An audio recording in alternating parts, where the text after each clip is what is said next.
রক্তিমপুরের অভিশপ্ত চা বাগান। প্রথম পর্ব। সেই অচেনা চিঠি। অভিরূপ একজন ইনভেস্টিগেটিভ জার্নালিস্ট। তার কাছে একদিন একটা অচেনা চিঠি আসে উত্তরবঙ্গের একটা বন্ধ হয়ে যাওয়া চা বাগান থেকে, যার নাম রক্তিমপুর। চিঠিতে লেখা ছিল, আমাদের বাঁচাও, ওরা আমাদের জিন্দা মাটি চাপা দিচ্ছে।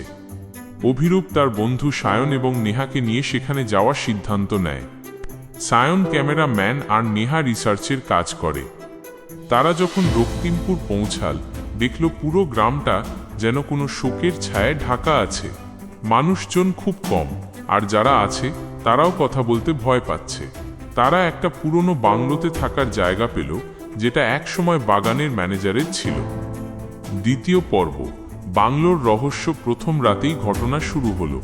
নেহা যখন বাথরুমে গেল, সে দেখল ওয়ালের মিররে কেউ যেন রক্ত দিয়ে লিখে রেখেছে, ফিরে যাও। কিন্তু 2 মিনিটের মধ্যেই সেটা মুছে গেল।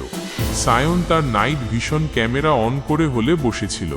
হঠাৎ ক্যামেরার স্ক্রিনে সে দেখল একটা ছায়া অভিরূপের পিছন দিয়ে হেঁটে গেল, কিন্তু খালি চোখে কিছুই দেখা যাচ্ছে না। তারা ঠিক করল বাগানের ভিতরে যাবে। লোকাল একজন বুড়ো মানুষ, যার নাম ধনু কাকা, তাদের বারণ করল।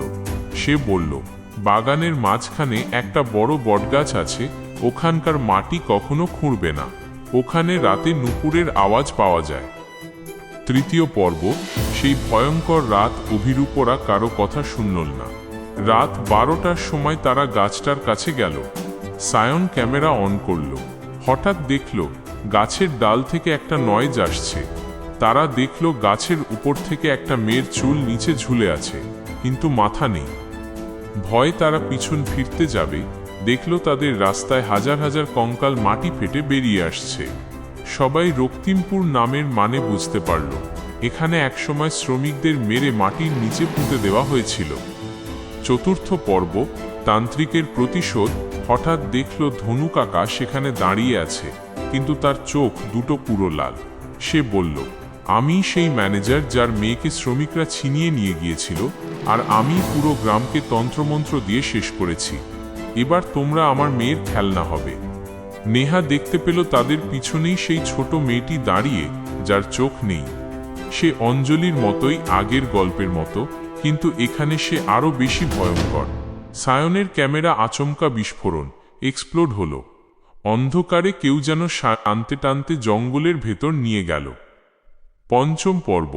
শেষ পরিণতি। অভিরূপ আর নেহা রাস্তা খুঁজে পাচ্ছে না। তারা দেখল একটা বড় গর্ত, যেখানে সায়নকে জিন্দা মাটি চাপা দেওয়া হয়েছে। অভিরূপ পিছন ফিরে দেখল নেহার গলা কেউ যেন অদৃশ্য হাতে টিপে ধরেছে। নেহার শরীর হাওয়ায় ভাসছে। অভিরূপ নিজের পকেট থেকে একটা ছোট্ট হনুমল চালিসা বের করল, কিন্তু সেটা হাতে নেওয়া মাত্রই পুড়তে শুরু করল। ওখানকার শক্তি এতটাই প্রবল ছিল। শেষমেশ অভিরূপ দেখল ধনু কাকা আর সেই বাচ্চাটা তার দিকে এগিয়ে আসছে। উপসংহার। পরের দিন গ্রামের লোকেরা দেখল বাংলোটা পুরো পুড়ে ছাই হয়ে গেছে। অভিরূপ, সায়ন বা নেহার কোনো চিহ্ন নেই। শুধু মাটির নিচে থেকে একটা ক্যামেরার টেপ পাওয়া গেল। সেই টেপে শেষ 10 সেকেন্ডের ফুটেজে দেখা গেল অভিরূপ নিজেই নিজের গালে ছুরি চালিয়ে দিচ্ছে আর বলছে, এখানে সবাই থাকতে হবে, কেউ যেতে পারবে না। আজও রক্তিমপুরের লোকেরা রাতে সেই চা বাগানে যেতে ভয় পায়, কারণ তারা জানে সেখানে নুপুরের আওয়াজ নয়, এখন 3 জন অচেনা মানুষের কান্নার আওয়াজ শোনা যায়।